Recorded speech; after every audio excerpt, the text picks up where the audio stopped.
welcome to another edition of Too Much TV. I am your host, Hound Dog Buck 50. And I am Dirty Sandwich, aka Trap. The creator of trap music. If you doing trap music or you plan on doing it, pay homage, show respect to the originator of the genre of music that you are now paying homage to. Now today is tonight really interesting topic. You brought this to me. I thought it was pretty cool. Top 5 Favorite hip hip-hop hop songs of all time. So I thought about it. We decided to do it different. We spoke earlier, and I told him, Trap. I said, I really have to think about this. But I said, you know what? Why don't we just do it and think about it as we record it? Mm-hmm. I think it's cool because it makes it a little more interactive, and the crowd that's watching it, they sort of get into it with us while we're thinking of it. Right. So even now, I don't have my top 5. Oh, you don't have yours? No, not yet. I'm working on it though. While I work on this drink. I mean, there's so many. You know what I'm saying? If I told you to write your top 100, and you wrote 100 down, right? Okay. And I say, okay, narrow that 100 down to 50. You can. Right? Then narrow that 50 down to 20, and now your 20 down to 10, and then your 10 down to 5, right? It'll be easy that way, but since we don't have that type of time, we just gonna come off the dome, Off right? the cuff, yeah. Now I'm gonna start with number 5 for me, right? So you going in the actual? Yeah, I'm gonna go in a certain order. Do you want me? Nah, do you?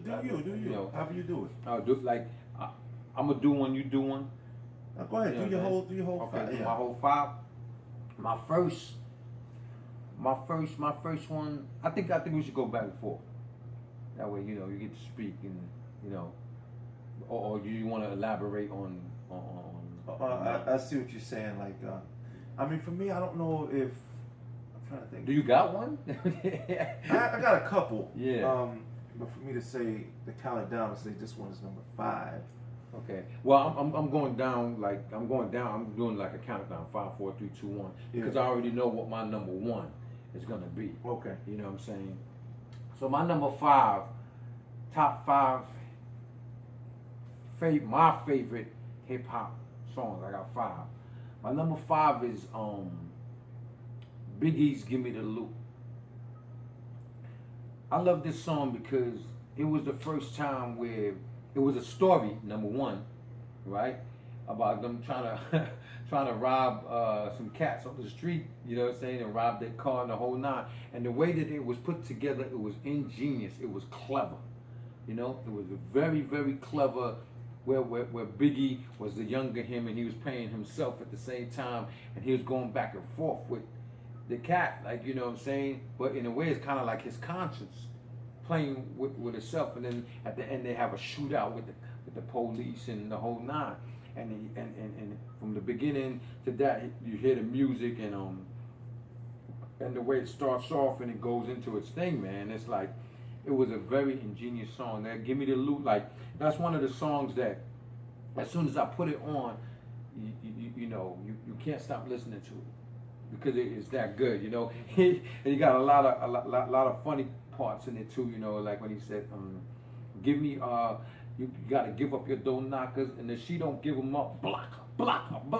You're like, and when they took the music out of that part right there, I was like, yo, man, the reason why that's one of my favorite songs too, because everything he was saying was true.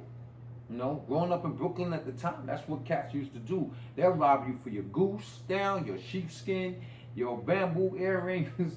They ain't care if it was to get what they had to get, where they ain't have to go and buy it or sell it or whatever. That was like a real life story, man. And Biggie put it together real nice. That way that's why he's known as one of the greatest, because the way that he constructed that storyline together, man, it's ingenious. Goodness gracious, the papers. Where the cash at? Where the stash at? Nigga, pass that. Yeah. You know what I'm saying? The number 1 mom pendant. Yeah, he threw it. I wasn't ready for that when he said, I couldn't give a fuck with your praying. I was like, whoa. Give it up, man. So that's definitely one of mine's, like what you got? I'm thinking of this shit. I've been thinking of this shit since last night, man. I'm still thinking now, but I'm not gonna renege on it. I'm just thinking as I go. One of my favorite joints,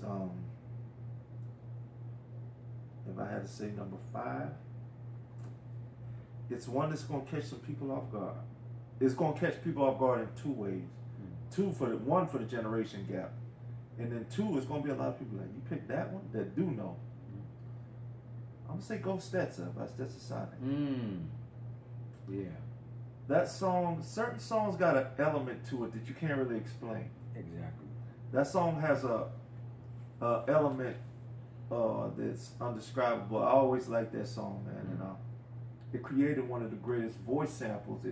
Pt1, it ain't nothing like hip hop music. Exactly. That song was just something. That song was just timeless to me. And if I'm not mistaken, too, also that song was the infamous "Go Brooklyn" in it. Yeah, that's another.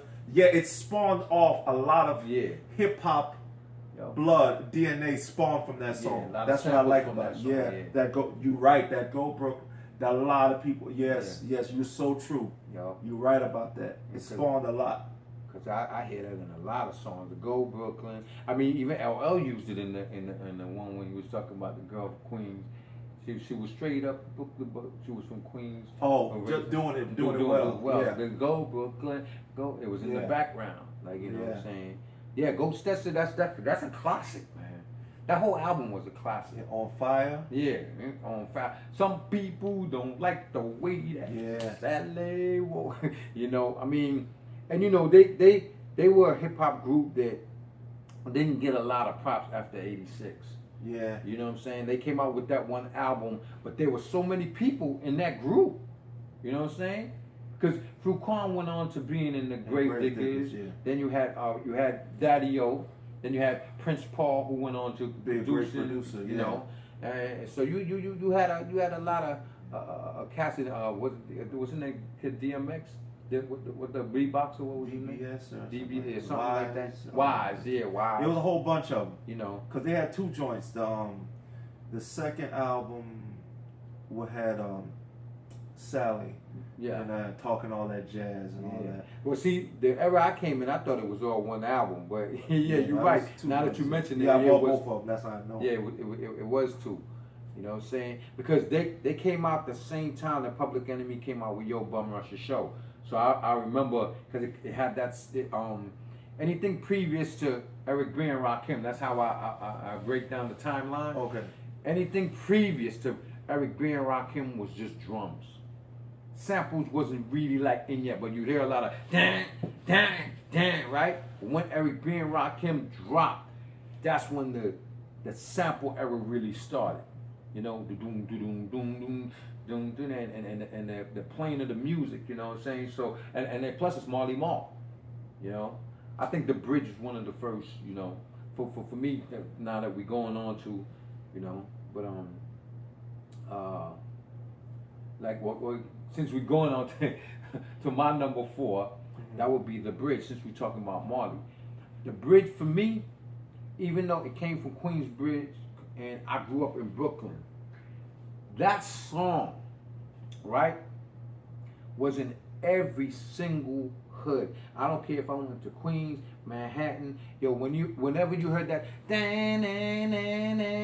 it did something to me because it was real hip hop. MC Shan, like what he was saying then, I wasn't paying attention to the lyrics when the song came out, but I just knew it was a hot song, right? And MC Shan was the man back then, you know what I'm saying, when he came out. And the whole Down by Law, the bridge, you know what I'm saying, that was a great album. Even though it came out later but the bridge came out earlier, right? But the album ain't come out till like 88. You know what I'm saying? But the bridge was rocking around, like I say, around 85, 86. Around that time, right? Even when Eric B and Rakim came out, it was kind of like that. You know what I'm saying? But I'm gonna tell you, man, that song, with that song, man, it did a lot for me. You talking about the bridge? Yeah, the bridge. And now when I go back to the song and I listen to it, man, yo, the song was so positive. You know. Now, what's funny about this song? I'll tell you what's funny about this song. If you listen to the lyrics to that song, right, he was explaining how hip hop started and so forth, and he was saying that, yo, well, I was in Queens. I remember I was in Queens in '69, early '70s when they were doing this in the parks in Queens. Then when KRS-One came out with The Bridge Is Over, he kind of killed that, right? Now you come up 20 years later, right? And the situation that happened with Africa Bam and the boys, right? A lot of the history of hip hop started to come back out, and it was saying how a lot of stuff started in Brooklyn and Queens.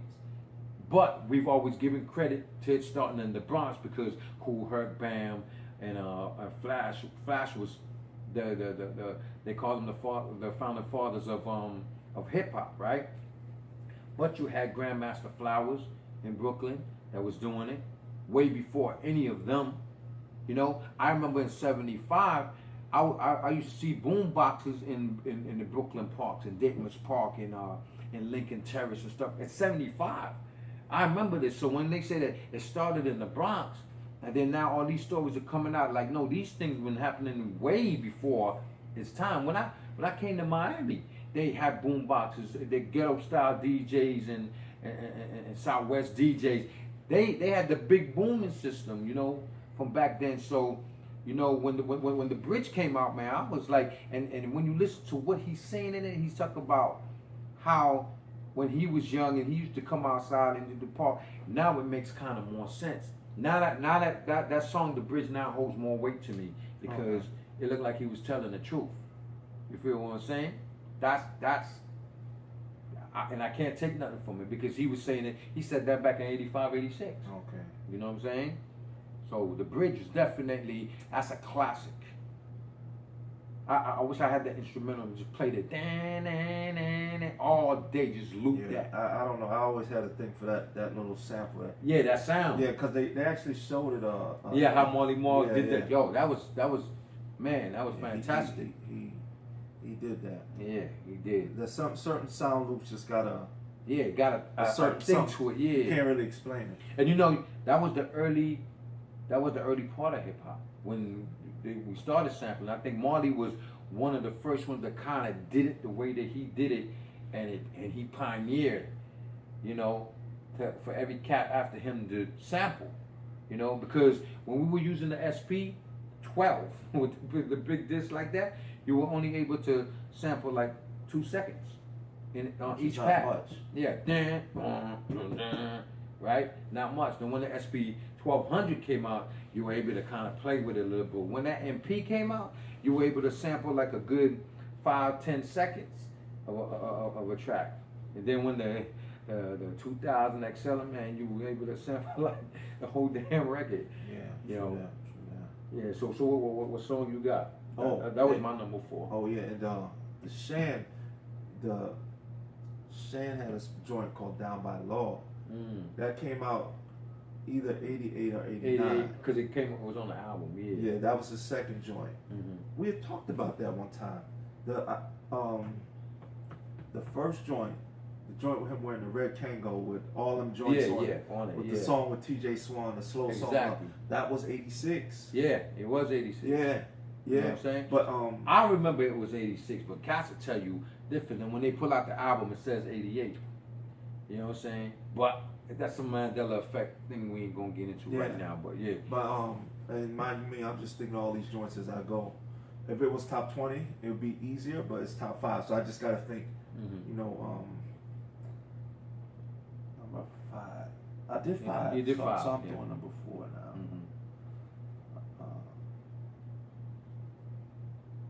I used to love him back home.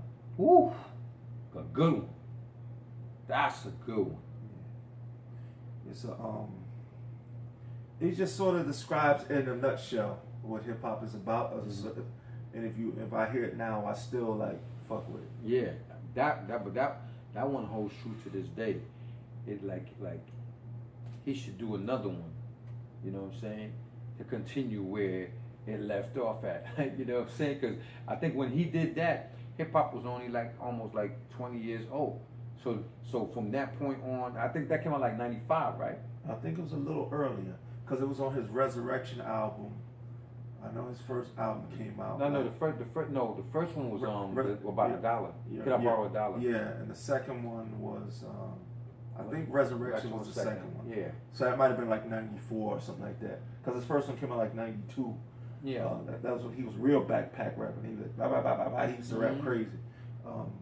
Yeah, but because remember him and Common had in the Western, him and Common. Ice Cube, they had that beef over that song. Because Ice Cube felt like he was dissing the West Coast because he had the part where he said, well, when they went to the West Coast, she went to the West, Yeah. So he felt that was a diss. But yeah, I'll say that. I'll say that's a good one, man. I ain't gonna lie. That song holds so much weight, and it spawned so much from that song came. You know what I'm saying? It made us see how hip hop could be formed into a girl and how it took its transformation. Then also the movie Brown Sugar was a influence from that. You know what I'm saying? When a movie can be influenced from a song, then you gotta give it respect. You know what I'm saying? That definitely common, man. My number 3, right, is to me, right. My number 3 is They Reminisce Over You, Pete Rock, CL Smooth. Why did I almost forget that? Yeah, I got some rearranging. Yeah. I got to throw something out. You know what I'm saying? Classic. That's a classic. That's like hip hop's theme song or some shit. Exactly. When you hear that song, when you hear that, you already know. It's like just the first 3 seconds, 2 seconds, you already know that you're gonna listen to this whole song. You know what I'm saying? You're not gonna change it. Even if it was on the radio, you're gonna be like, damn, man. And the way that CL put his words in that, like you could actually really say when you really listen to that song that, like, you know how people say they talk about lyricists, they never mention CL Smooth. The way he put that the formation of the sun, there was parts in there where he didn't even rhyme. You know what I'm saying? It took me years to kind of appreciate his flow. Yeah, because it was different. It was different. Yeah, it was kind of conversational. Mm-hmm. And I didn't get it at the time. And he made you vision what he was seeing. Now you know Pete Rock, we know, is a legend. He's a genius at putting the beats together. But that one, he put his foot in it because you know his brother is Troy. Troy, you know, and the whole idea of him putting it together and CL Smooth talking about his mom and the family and like, yo, come on, man, you know, when they reminisce over you, my God, oh man, and here's the funny thing with hip hop, right? People, even though we came from the hood and the ghetto, right? We used to use big words. We learned words from listening to hip hop. Because if you listen to T. La Rock's It's Yours or else I Need a Beat, they were using intricate words, man. Even Kumo D would use very intelligent type of words that you would go and listen to it and look it up and see what it meant. Like the word reminisce ain't get famous until that song. You know what I'm saying? What does reminisce mean? Oh, it means to look back. You know what I'm saying? So now cats be like, yeah, man, I like to reminisce on. You know what I'm saying? So that's my number 3, the Troy. Yeah, that's wow, that's facts. Mm-hmm. But what did you say now? You said Troy was his brother? Yeah, Trouble T-Roy from Heavy D. But you know, I never heard Pete Rock say that. He said T-R-O-Y. No, I my bad. I understand what you're saying, but that wasn't his brother though. He meant it more like that was his brother. Like, oh, okay. My bad. I see what you're saying. Yeah. Yeah, I understand what you're saying. Got you. But you definitely made me have to do some. Number 3. Let's see. Cause I'm on 3, so that means I got 3 left that I can choose from. Mm-hmm. I got 3, then I got, damn, fuck. Somebody got to get cut. I know it's hard, man. Hard. I'm debating between 2 right now. Okay. Because one of these joints is gonna have to, something gotta go. Unless you want to put them together. Yeah, that's illegal. Mm-hmm. 2 songs. Exactly. Well, I could have a tie. Yeah. It'd be a mashup. Yeah, yeah, like a tie, a 2-way tie for 3rd. Because if you got 2 and 1 already in head, then 3 would have to, you have to mash them up. I'm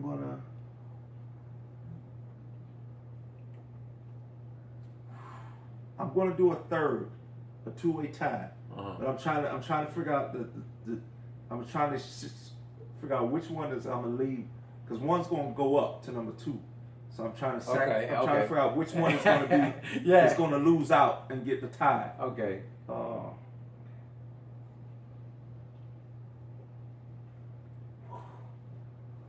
Okay.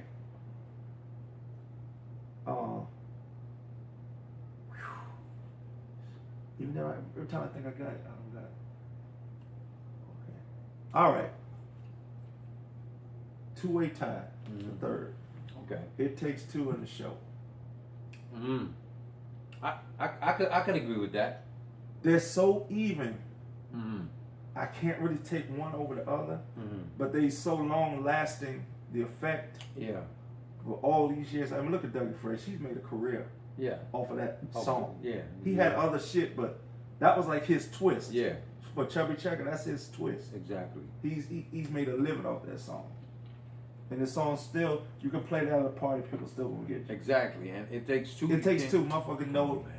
You know that song from, you can turn the shit down, let motherfuckers know that shit word for word. Yeah, exactly. You know, and it was like, I don't want to say it's not a disrespect, but you know, it's what I call ABC rhymes.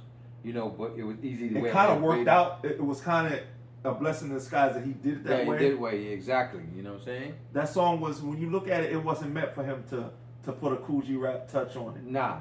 Exactly. It was a party how it record, and he did what was supposed to be done. Exactly. And you know the thing about the show. Let's go back to the show.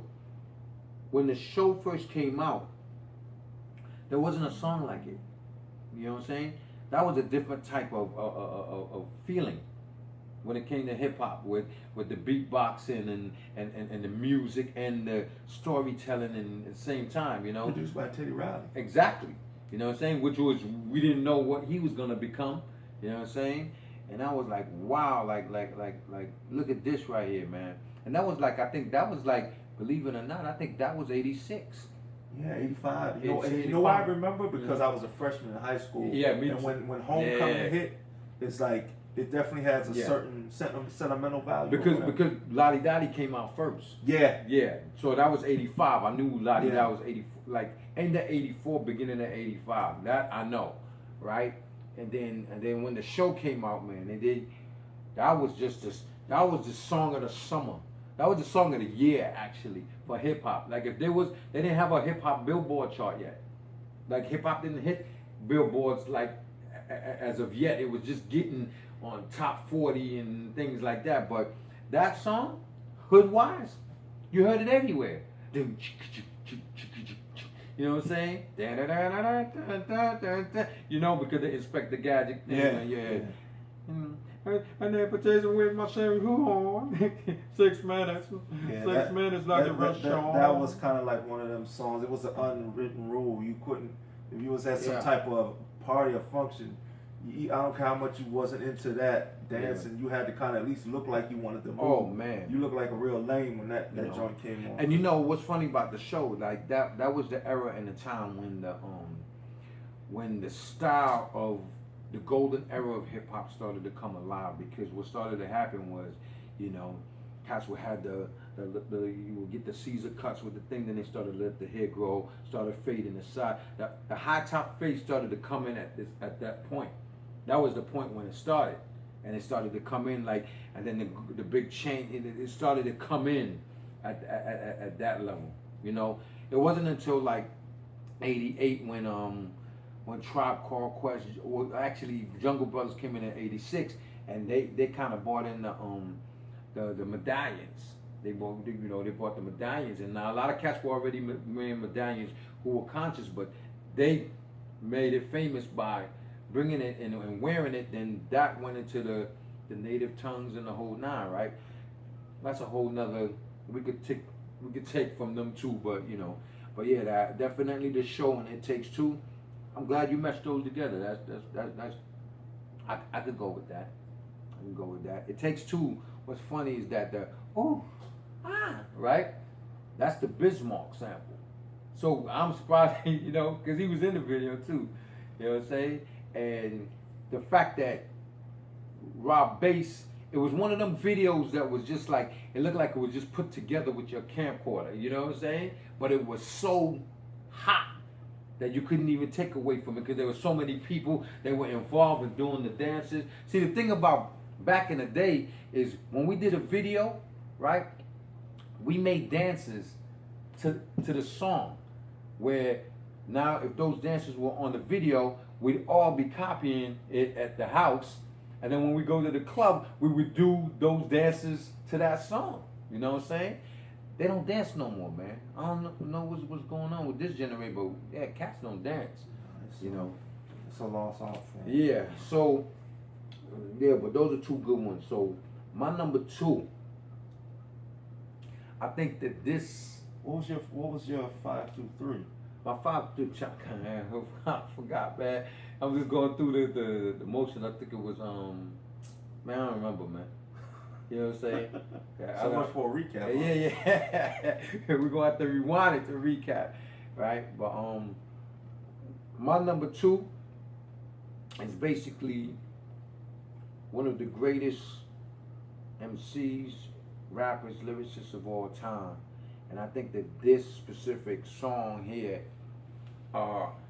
you can take Eminem, Black Thought, Mos Def, Pharoah Monk, the greatest lyricists, Big Pun, Big Daddy Kane. You could take all of them and put it together in this one song here. You couldn't touch, because this is the song that really embraced lyricism at its highest point and influenced every other MC that came after this, and that is Eric B. and Rakim's Follow the Leader. For me, lyric wise, that was like, at that time, spitting the way Follow Me into a solo, get in the flow. You could picture like you know what I'm saying? You can't, to this day, you can't even top those lyrics. As you know, everybody big up Kendrick Lamar nowadays, but that Eric B. and Rakim, we going back 20, 30 years, right? His whole career, a lot of cats' whole career couldn't hang with that one song. It was intelligently put together. The beat was danceable. Cats danced to the beat. It was just, man, it was like, wow, like, as far as the eye could see, not even a satellite. What? Come on, man. Turn around, get your knowledge took. What? Man, come on, man. That to me, that's my number 2. I think if you put Paid in Full, Follow the Leader, and Let the Rhythm Hit 'Em, those 3 albums together, and you get your favorite MC, and you put their greatest hits, you would lose. Period. There's no, you know what I'm saying? And I haven't heard any lyricist that has ever said anything bad about the God MC Rakim. I don't think I've ever heard anyone say that Rakim is whack. You know what I'm saying?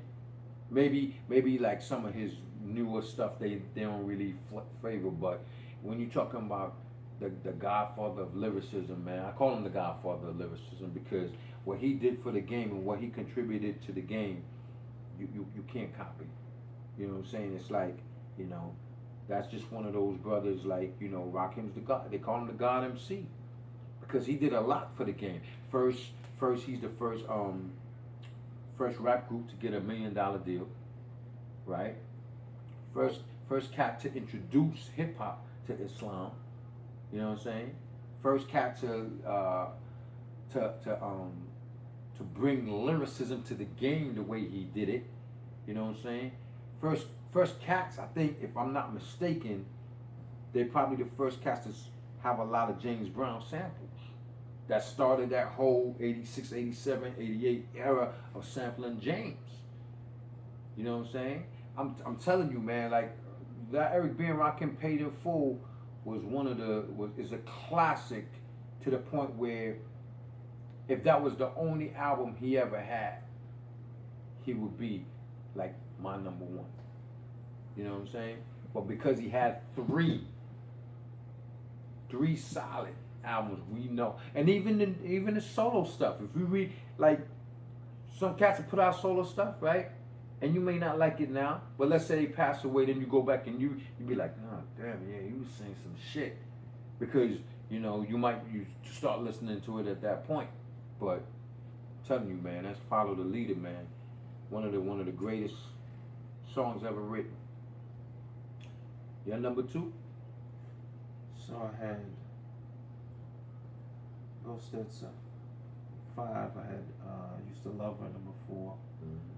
I had a tie, what was it? Rob Bass and Dougie Fresh. Yeah. It's the show. That was number 3. I could have just did honorable mention and just did a number 3 actually. Mm-hmm. You can always do honorable mention of other songs that didn't quite make it. So that leaves me with a number 2. I'm not going to do a tie. I'll just do an honorable mention later. Mm-hmm. So I have to say a 2. This is kind of tough.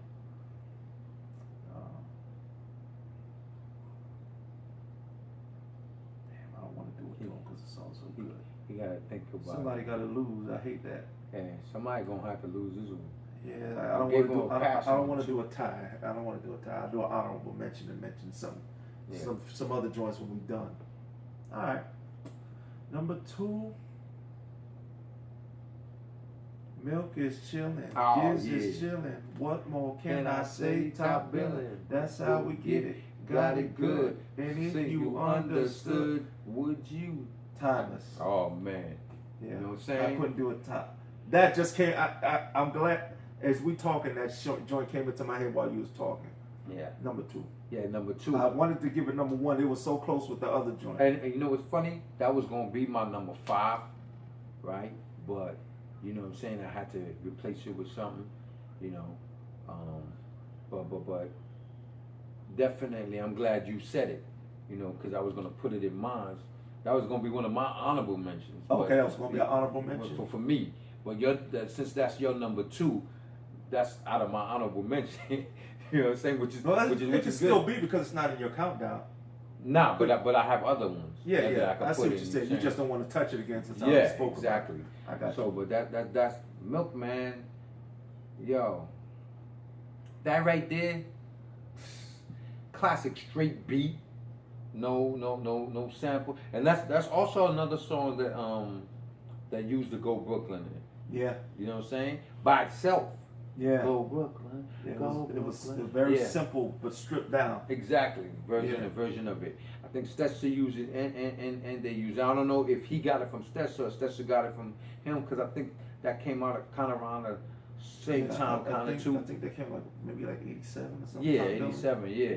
So, you know, and I remember, but they kind of mixed it a little different. And what's funny about that song is that Milk's voice and the style on that specific beat, it was mesmerizing.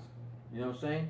Boom, boom, boom, boom, boom, boom, boom, boom, boom. I thought that's how it was gonna stay, right? But it went like that through the whole song. Yeah, it kind of took something to get used to. Yeah, you know what I'm saying, and then that's another ABC type joint that everybody knew the song. You know what I'm saying? Like if he did that song today, everybody that grew up in that era would know that song. You know what I'm saying? Word for word. Stop scheming and looking hard. I got a great big bodyguard, so step up if you wanna get hurt. Yeah. Yo, come on, I'm telling you, man. You know what I'm saying? And then, you know, cats used to do the WAP. Then Yo, man, saying we had dances, man. That's another joint. We had dances. So so you definitely, hey, I can't take you away from that one. Yeah, that was a banger. Milk Audio 2 Top Billing, right? And you know that song's kind of long. You would think that it would be short, but it was like 4 minutes and some and 4 minutes and some seconds.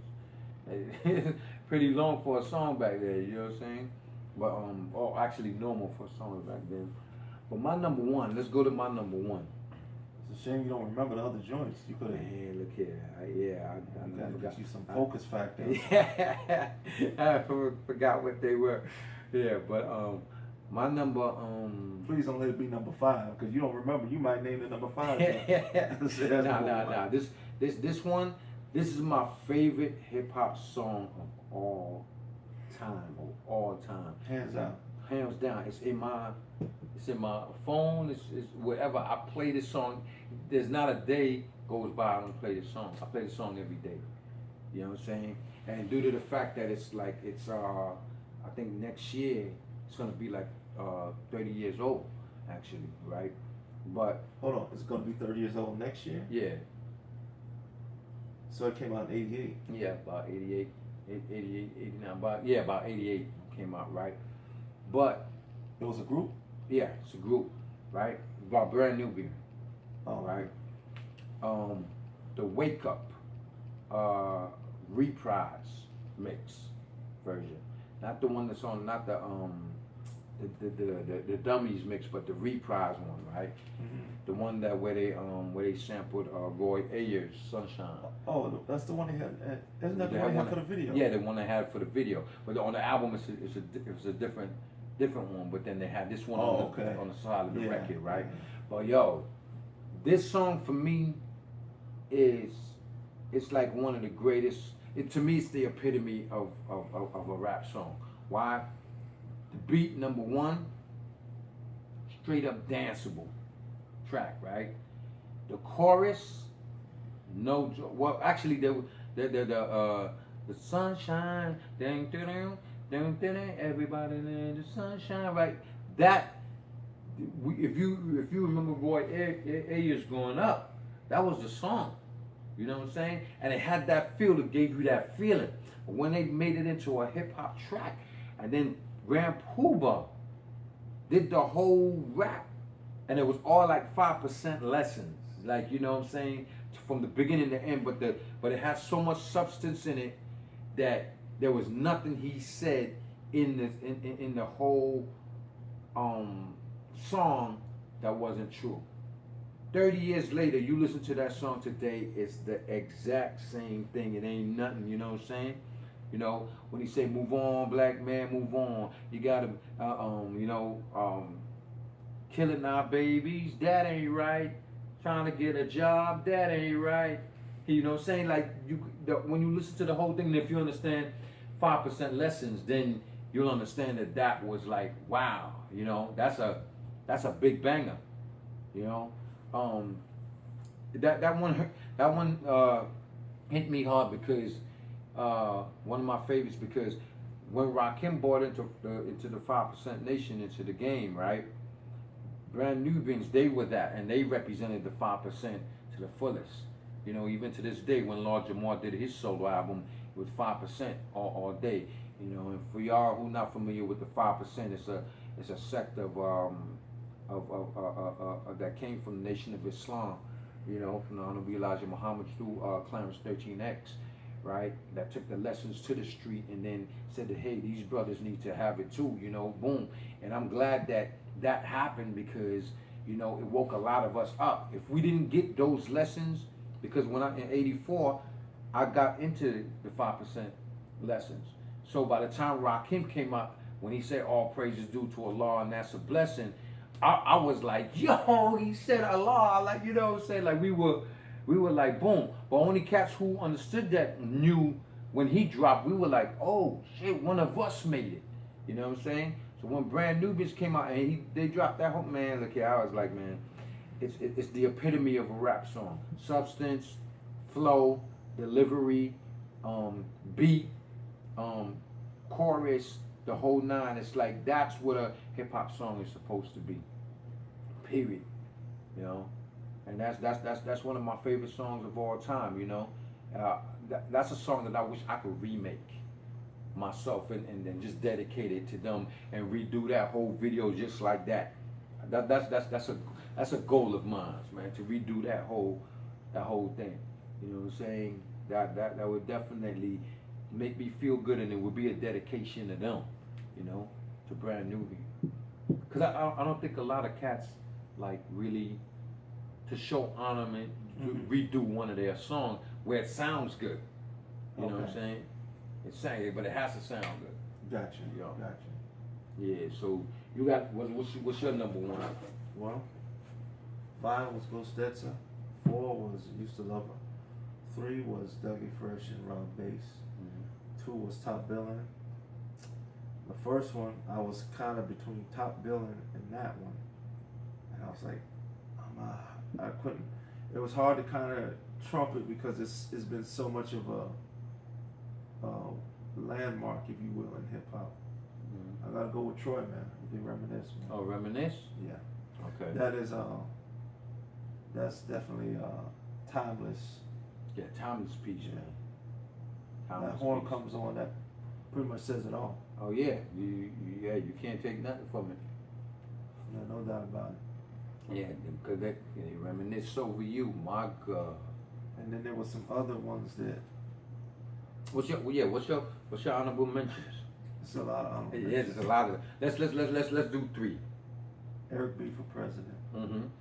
Picking Boogers, Bismarcky. Oh, definitely.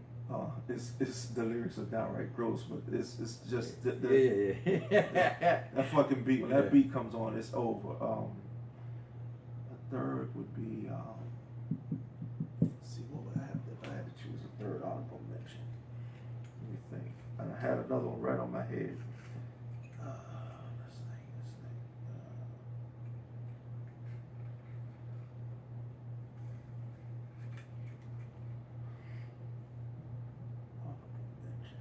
think. He got so many in his head that like, you know.